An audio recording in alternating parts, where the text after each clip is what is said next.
Hi everyone, my name is Zainab Barish. I am a student in audiovisual communications and new media here at Universidad Camilo José Cela, and welcome back to a new episode of a Global Education Forum, Education with AI, Shaping the Future and Keeping Us Human.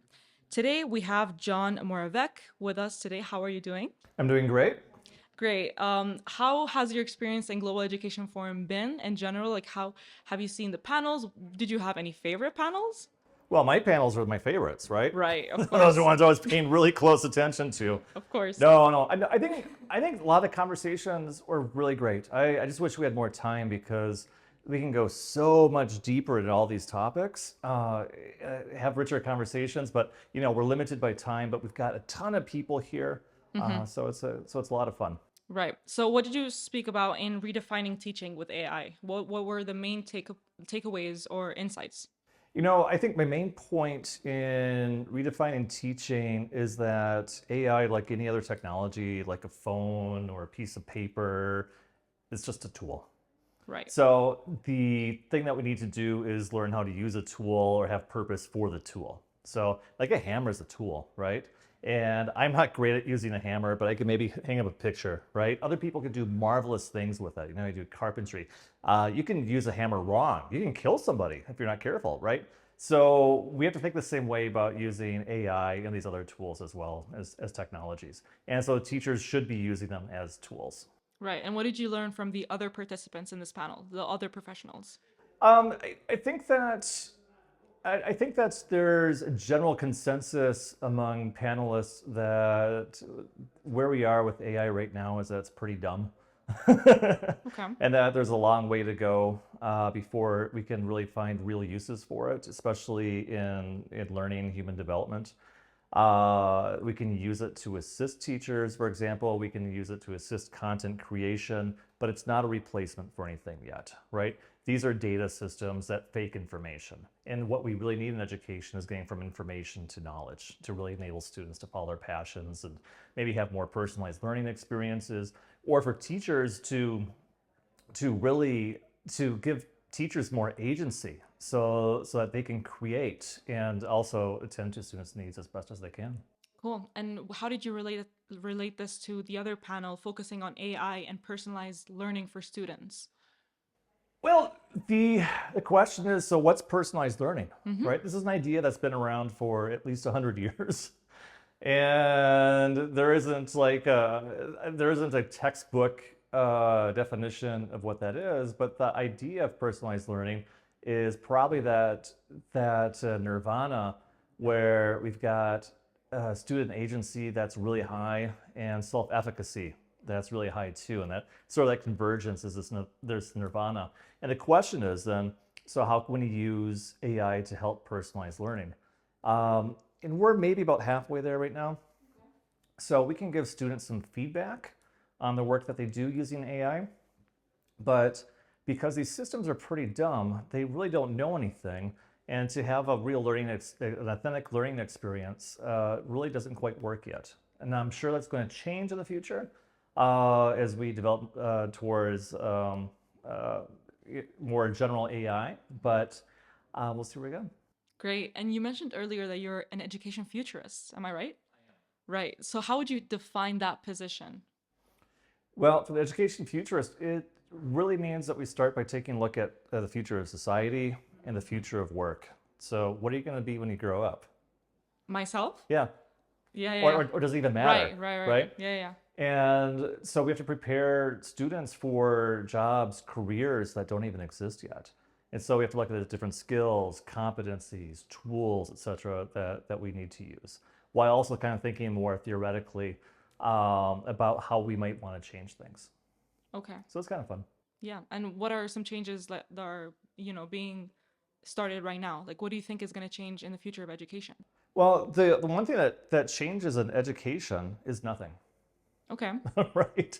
We're at the university, it's a box or a collection of boxes. Students learn in boxes. They sit in rows and just walk to a couple of classrooms, and they face in front of the classroom. So the teacher can tell the students what they need to know because it's authoritative and they have to respond back, right?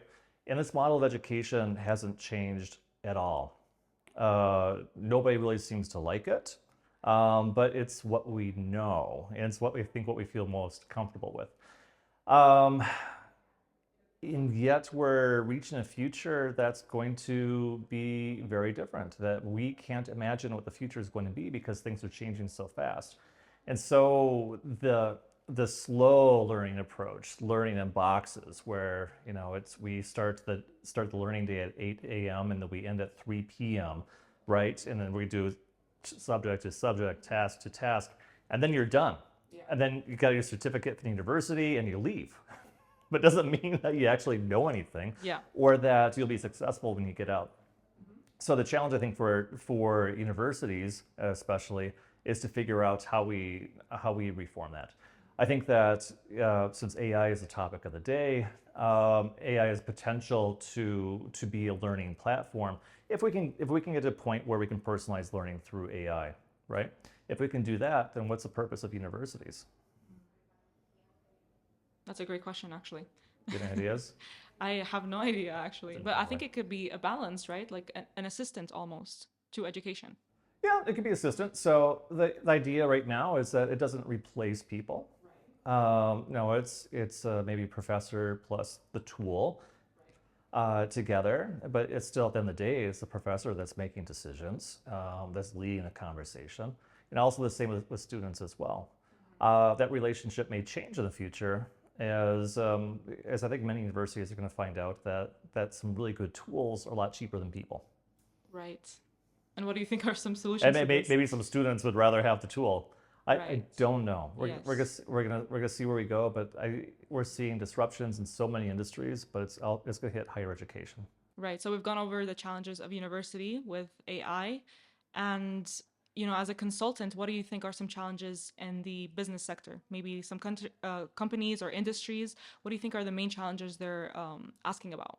Well, I think the main challenge that companies have is there's this fear of missing out, FOMO, right? Yeah, yeah, This yeah. FOMO is real. These companies, everybody wants to hop on the AI bandwagon. Also, universities, everyone wants to hop on the AI bandwagon.